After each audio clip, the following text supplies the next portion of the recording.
প্রতিদিন সকালে বাসা থেকে এক্সারসাইজ করবার জন্য বের হই, বাসার পাশে একটা পার্ক আছে ওটাতে। তো ম্যাডাম যখন অসুস্থ ছিলেন তখনকার একটা ঘটনা আমি স্মৃতিচারণ করতে চাই আপনাদের সাথে। তা আমি যখন এক্সারসাইজ করে ক্লান্ত শরীর নিয়ে একটা বেঞ্চিতে বসা ছিলাম, তো পেছনে একজন মধ্যবয়স্ক মুরব্বী তিনি কথা তুললেন ম্যাডামকে নিয়ে। ম্যাডামের অসুস্থতা নিয়ে তিনি আফসোস করলেন, দোয়া করলেন, প্রশংসাও করলেন। পরক্ষণে তিনি তারেক রহমানের চ্যাপ্টারে ঢুকলেন। কিভাবে যে আমার সন্তানের জন্য এত কিছু করেছেন, মা অসুস্থ অবস্থায় আছে, সন্তান আসছে না, এটা কি তারেক সাহেবের উচিত হচ্ছে না? এটা তো উচিত হচ্ছে না। হয়তো তারেক সাহেব আসবে না, নির্বাচনও তিনি আসবে না। পরক্ষণে ঢুকলেন তিনি পার্টির আলোচনায় যে 5 আগস্টের পূর্বে নাকি তার এই পার্টির প্রতিশ্রুতি দিচ্ছে। 5 আগস্টের পরে নাকি পার্টিটা কেমন হয়ে গেছে, কেমন হয়ে গেছে, পার্টিটা তো ইসলামকে ধারণ করে না, ইসলাম টোন করে না, সুতরাং দাঁড়িপাল্লা হয়তো বা ভালো কিছু করবে, এভাবেই তিনি দাঁড়িপাল্লার একটা প্রচারণা চালালেন।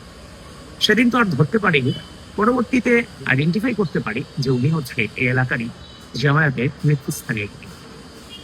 তো আপনার একদিকে আপনার ম্যাডামের প্রশংসা করছে, অন্যদিকে আরেকটা প্রশ্নবিদ্ধ করার অপচেষ্টা চলেছে, অন্যদিকে ইসলামকে এক প্রকার নিজেদের সম্পত্তি বানিয়ে অন্যজনকে ইসলাম থেকে খারিজ করছে। এভাবেই শুধু পার্কে না, প্রতিটি জায়গায় তারা এই লেভেলের অপপ্রচার চালিয়ে যাচ্ছে। বাসা বাড়ি থেকে শুরু করে রিক্সা চালক থেকে শুরু করে সিএনজি চালক থেকে শুরু করে সব জায়গায় এই অপপ্রচার 3 গত 1 বছর কাজ করছে।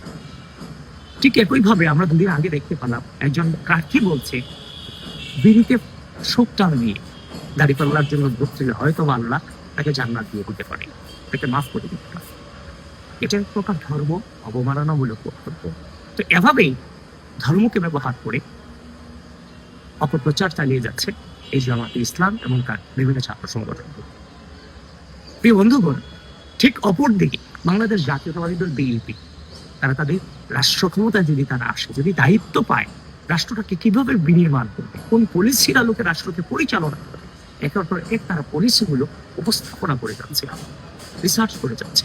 ফ্যামিলি কার্ড, কৃষক কার্ড, শিক্ষা ব্যবস্থা, ক্রীড়া, পরিবেশ, কর্মসংস্থান জনিত সমস্যা, স্বাস্থ্য বিষয়ক সমস্যাগুলো কিভাবে সমাধান করবে, এগুলোর হচ্ছে যে ডিটেল বর্ণনা কিন্তু একের পরে দিয়ে যাচ্ছে। আমরা দেখতে পাচ্ছি জামাত ইসলাম সহ তার বিভিন্ন ছাত্র সংগঠন কর্তৃক এই পলিসিগুলোকে মকারি করা হচ্ছে, তামাশা করা হচ্ছে। ফ্যামিলি কার্ড নিয়ে তামাশা করা হচ্ছে, তারপর হচ্ছে যে কৃষক কার্ড নিয়ে তামাশা করা হচ্ছে। মানে হচ্ছে যে আপনি যদি রাষ্ট্র ক্ষমতায় আসেন, রাষ্ট্রটাকে আপনি কিভাবে চালাবেন, আপনি পলিসি দেন, আপনি পলিসি না দিয়ে যারা পলিসি দিচ্ছে সেই পলিসিগুলোকে তামাশার রূপান্তরিত করছে। সেটা তো কোনোভাবে হচ্ছে যে নির্বাচনী প্রচার হতে পারে না, এটা অপপ্রচার।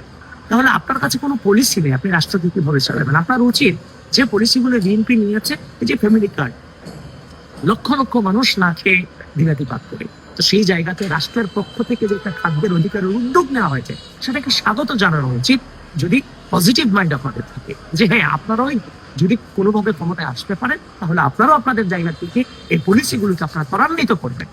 এটাই তো সুস্থ রাজনৈতিক চর্চা হওয়ার কথা। সেখানে আপনারা শুধু অপপ্রচার করতে আছেন।